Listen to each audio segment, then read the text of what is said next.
हथवा कलसली है नबीन भैया ठाड़जी, हथवा निकाल जीजा लेऊ ठंडा पानी जी, हथवा पसार जीजा लेऊ ठंडा पानी जी। हथवा कलसली है नबीन भैया ठाड़जी, हथवा पसार जीजा लेऊ ठंडा पानी जी, हथवा पसार जीजा लेऊ ठंडा पानी जी। मैं तो पसारूं साले तोहर दीदी नहीं पसारई जी, कैसे कलेऊ साले ठंडा जुड़ पानी जी, कैसे कलेऊ साले ठंडा जुड़ पानी दी, कैसे कलेऊ साले ठंडा जुड़ पानी जी।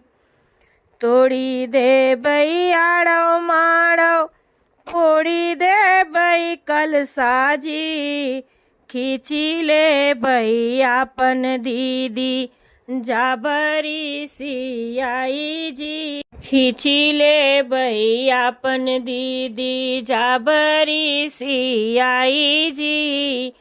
तोड़ी दे बई आड़ो माड़ो फोड़ी दे बई कल साजी, खींची ले बई आपन दीदी जाबरी सियाई जी, खींची ले बई आपन दीदी जाबरी सियाई जी।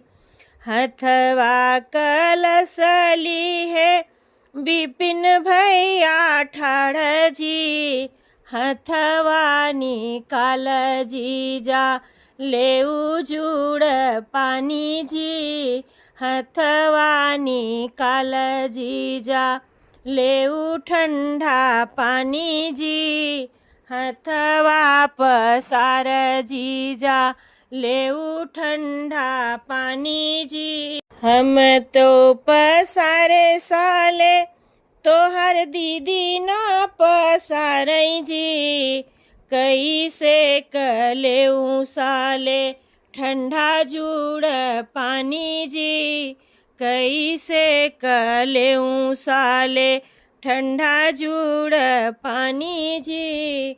मैं तो पसारूं साले तोहर दीदी ना पसारई जी, कैसे कलेऊ साले ठंडा जुड़ पानी जी, कैसे कलेऊ साले ठंडा जुड़ पानी जी। तोड़ी दे बई आड़ो माड़ो फोड़ी दे बई कल साजी, खींची ले बई आपन दीदी जाबरी सियाई जी, खींची ले बई आपन दीदी जाबरी सियाई जी। तोड़ी दे बई आड़ो माड़ो फोड़ी दे बई कल साजी, खींची ले बई आपन दीदी जाबरी सियाई जी।